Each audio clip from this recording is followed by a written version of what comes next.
Ok, Vero Belize. Bonjour, bonjour, Véro Belize, toujours l'experte du Belize qui essaye de tout partager avec vous. Du petit Belize. Oui, Belize est un tout petit pays, mais qui offre grandement tellement de choses. Que j'aimerais un petit peu, du vite fait, mais vous expliquer un peu chaque area, comment Belize est dispatché. Alors, si je commence avec Belize City.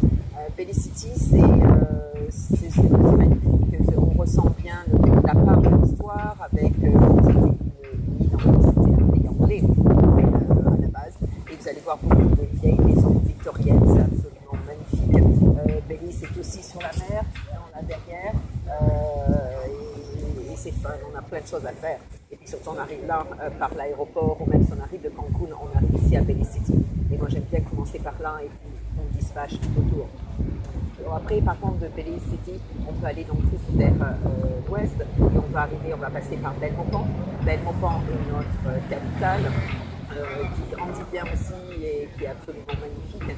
Si on continue plus vers l'ouest, on va aller vers Cayo, San Ignacio, Santa Elena, qui est magnifique pour tout ce qui est sur notre histoire, sur nos ancêtres, les Mayas. On a des ruines magnifiques comme Sununtunich, Caracol, c'est vraiment un endroit qu'il faut voir, c'est la jungle et c'est les Mayas. Bien sûr, pour les petits amoureux du Tikal, je continue à dire que tout ce qu'on a en Belize est bien suffisant, mais il y a des gens qui veulent continuer à aller au Tikal. Bon, ben, c'est là où on sera et on continuera pour aller sur Tikal par le Guatemala. Sinon, donc, on revient plus sur Belmopan, notre capitale. On veut aller bien sûr plus au sud. On va passer cette route qui est absolument merveilleuse et qui est très connue, le Hummingbird Highway. Ça monte et ça descend des vraies montagnes mayennes, toujours bien vertes avec un beau ciel bleu sur lequel on arrive sur tout ce qui est l'agriculture aussi à la fin. On va traverser tous les orangers, les mangos et tout ça, c'est absolument magnifique. De là, on va commencer avec des petits villages tels que Dangriga. Nous allons en apprendre plus sur tout ce qui est les Garifuna. Puis on va continuer à descendre Hawkins, qui est encore très remote et qui est en train de grandir. C'est un très bel endroit, une belle plage de sable comme tout son envie. À côté, on a des petits villages en rivière qui commencent aussi à grandir. On peut aussi voir comme City River, un petit plus, une de mes petites préférences que j'adore. Et sinon, on va continuer plus au sud, où on va arriver bien sûr à Placencia. Je suis sûre que vous avez déjà entendu parler de Placencia, c'est en train de boomer. C'est 18 miles de sable blanc, dehors, dedans. On s'amuse, il y a plein de petits bals où on danse sur les plages et on s'éclate.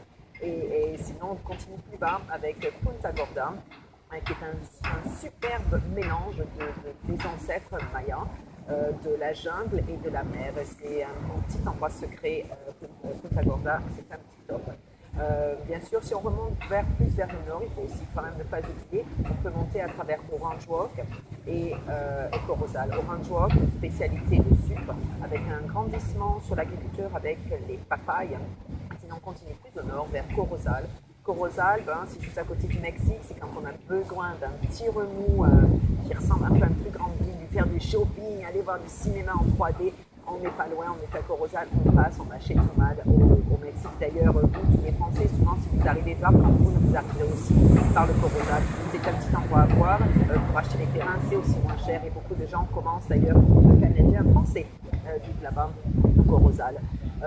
Donc vous voyez, ça c'est notre petit Belize qui est très très grand. C'est un tout petit pays où on offre absolument de tout. On offre la voile, un top du top à faire. Par contre, excusez-moi, je vais quand même de vous parler des îles. On en a quand même 450, même tous dans ce pays. Et on en a certaines qui sont même des petites villes comme Cocker, que les Français adorent d'ailleurs. Cocker, c'est un top, c'est bien lay-back, il n'y a pas de voiture, on pédale, on marche, c'est génial. Ou alors San Pedro, un peu plus évolué, qui est aussi magnifique, une mer cristal, bleue, verte, magnifique, c'est ce qu'on voit sur les magazines. Enfin bon, bref, comme je vous disais, Belize est un petit pays avec de grandes ouvertures. On est chapeau pour tout ce qui est la voile, la plongée, le snorkeling, la pêche à mouche en mer qui est absolument typique. Il y a au moins des moments de saison aussi avec les whale sharks. Bien sûr, on est sublime pour tout ce qui est Maya, toutes ces Maya temples qu'on a l'honneur d'avoir au Belize. On a fait aussi du zipline, traverser la jungle, faire du kayak, descendre des rivières. ça me sort au-dessus de la tête. Ah, puis la wildlife, on peut aller dans des endroits où on va voir des singes, peut-être un jaguar, on en rêve tout. Les toucans, tout ça, on a tout avec nous. Alors comme je vous dis aujourd'hui, c'est une petite introduction de tous ces petits endroits que l'on peut apprécier.